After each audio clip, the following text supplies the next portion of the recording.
How do you increase your Spanish listening skills? This is a question that I have asked myself personally probably over 100 times. And I know you have asked yourself that as well, because I think this is probably one of the most hardest skills to increase as a Spanish learner. Harder than speaking, harder than writing, and even reading. And that's why in this video, I'm sharing with you some tips for you to increase your Spanish listening skills. And don't you worry, it doesn't matter if you're a beginner, intermediate, or an advanced Spanish learner, you can definitely benefit from these tips. One thing that I recommend that you do is start to focus on accent marks in the Spanish language. They let you know whether a Spanish speaker is asking a question or not. For example, I could say, como 7 minutos. If someone's asking a question, then there's going to be an accent mark over the first O. So it will be como. And the same thing happens with the word que. So que can mean what if it has an accent mark over the E, or it could just mean that. ¿Qué hiciste ayer?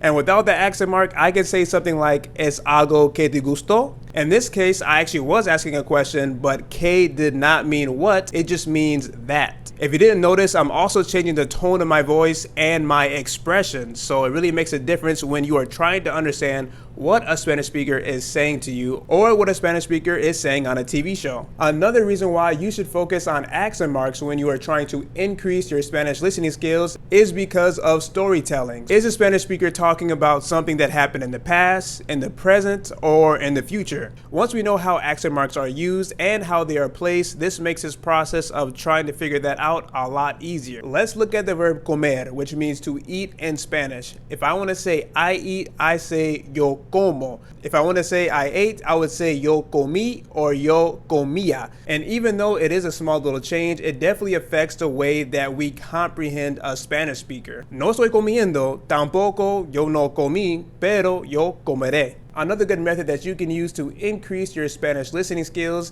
is to divide and conquer. Let's say you only understand maybe 10% or 20% of what you are hearing. So in this case, what you're going to do is break down as much as possible what that Spanish speaker is saying. Don't focus too much on the words that you don't know, but focus on picking out those words that are already familiar to you. And the goal of this is to use those words that you recognize to get a general sense of what that Spanish speaker is saying. If you're having a conversation with a group of Spanish speakers, or if you're watching a TV show and there's multiple characters talking all at one time, then I want you to divide and conquer as well. So what you're going to do is just focus on one person or one character that is speaking at a time and try to understand what they are saying. Because believe me, it can be very difficult to try to understand what 5 different people are saying all at one time. The next tip that I have for you is to have conversations with Spanish speakers. So whether that's in person or whether that's online or through some type of language exchange application like Hello Talk or Tandem. I love doing this because I can ask questions if I'm confused on what they just said. So, oh, did you just say comí or comía or comiste, or what exactly did you say? I do this all the time, and it helps me so much because I know right then and there what exactly that Spanish speaker is saying. They can help you with the pronunciation of the word, so when you hear it again, you'll be able to recognize it. Also, they can help you with the context of the word as well in a particular sentence. If you're listening to a podcast, or you're watching a show on Netflix, or listening to music,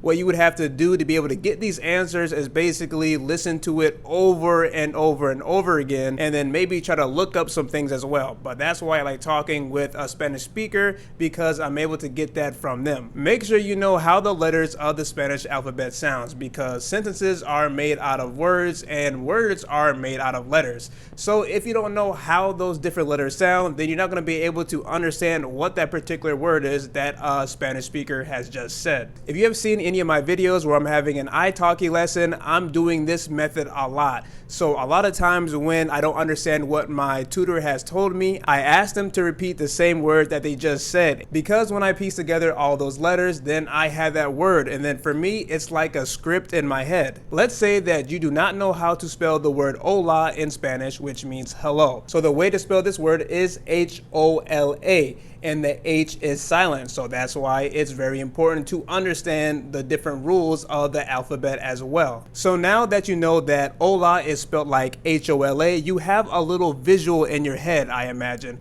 like a little script. And that's exactly how you increase your listening skills with this method, because you're constantly connecting the letter to the particular sound. And the more letters that you recognize, the more words that you recognize. And with more words, you're going to start to understand more sentences and then be able to start to understand a lot more conversations. If you don't know how the letters of the Spanish alphabet sound yet, I have a video just on that, and you can find the link to it in the description box of this video. Active listening and passive listening are two different types of listening methods that you can use to increase your Spanish listening skills. What I mean by passive listening is that you have some form of Spanish content playing in the background while you are doing something like washing dishes or doing homework or the gym, but you're not paying very close attention to what is actually being said. So maybe you may hear a few different words that you recognize, like la playa, la biblioteca, la mesa, or something like that, but you're not understanding what that conversation was about in that podcast or what that paragraph was about in that audiobook. So with active listening, this is when I'm actually going to get my notebook out, I'm going to pencil out, and I'm going to be paying very close attention to what I'm actually listening to. So I'm going to be trying to figure out, oh, are they saying different slang words? What type of grammar are they using?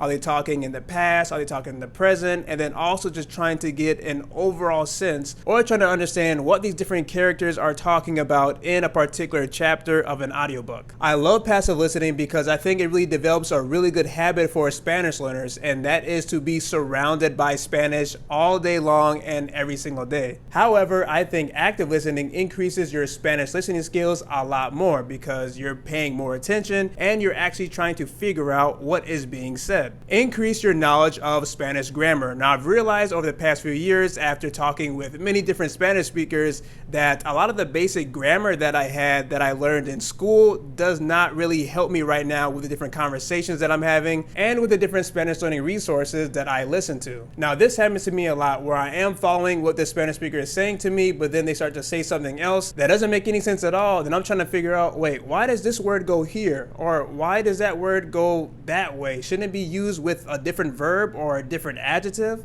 Moments like that where I just end up saying that grammar rule doesn't exist. But the reality is it does exist, I just haven't been exposed to it yet. Someone can say to you, me voy a dormir, but they can also change it up and say, voy a dormirme.